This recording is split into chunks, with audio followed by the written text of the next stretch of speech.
Hi everybody, this is a video about muscle mass. Over the last few business days, I've had this conversation with patients a few times, something that's come up in some of the recent episodes of my Overcoming Illness podcast, and I thought I'd post a quick video about it. So as per usual, nothing I'm saying should be construed as medical advice. This is for informational purposes only. If you need medical advice, please talk to your healthcare provider to get that advice.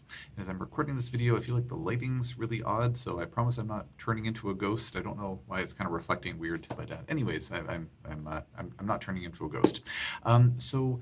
Muscle mass is something that has a really important role to play in our overall health. There have been quite a few research studies done showing that muscle mass is something that actually helps to predict our longevity and also something called our health span. Health span being the amount of time that we spend being alive and healthy, as opposed to the total amount of time being alive, which of course would be our lifespan. So of course we want to have a robust lifespan, but having a robust health span is also good as well. I know I personally would like to feel good and healthy right up until the day that I leave this earth, and I'm sure many folks share the same sentiment. And so muscle mass is actually one of the things that could have has a significant predictive role in terms of what our health span and lifespan are actually going to look like.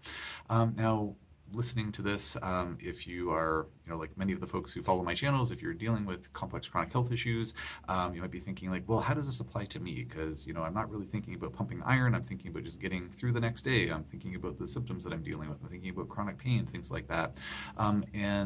If you are thinking that, you raise a very good point, because of course the playing field is a lot different when a person is dealing with chronic health issues, especially fatigue and maybe post-exertional malaise and things like that.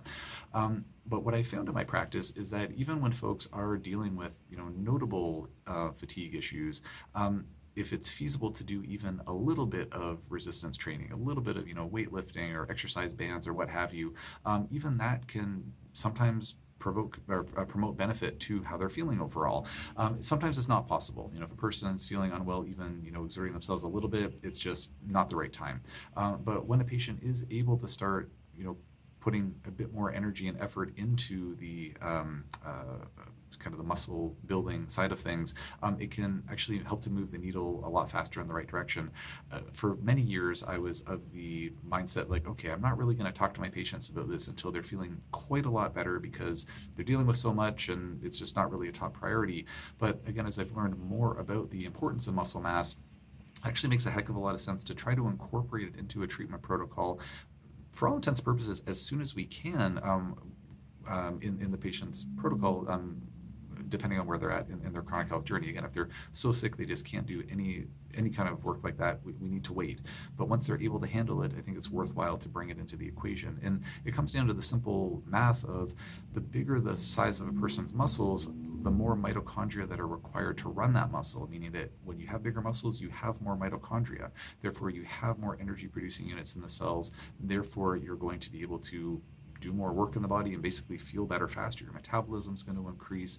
Blood sugar regulation is going to get better. Inflammation levels are going to go down. There's a lot of spillover benefits that we want. So again, a person listening to this might be thinking like, I don't really care about my muscle mass. I'm not looking to become a bodybuilder or anything like that. I just want to feel better.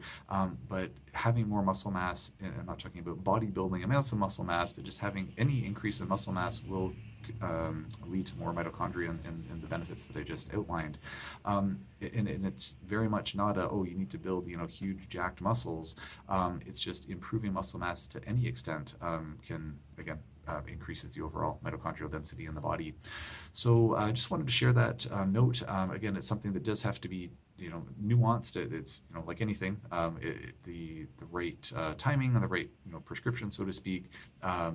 It really depends on where a patient is at in their health journey. It might not be applicable to everyone, or it might not be applicable to some patients at certain points in time. But when it is something that is an potentially appropriate part of their health journey, then I think it's something worth considering. So if you have any thoughts or questions or comments about this or questions, please put them in the comment section below. If increasing muscle mass or doing work to that end has been helpful for you, if it's been a hindrance to you, please consider posting in the comment section below. I'd love to hear about your experience with that. I see what I see in my patients, but I'd love to hear what other folks have to say. And if anybody has any questions about any other topic, please post in the comment section below, and I'll do my best to answer as soon as I can.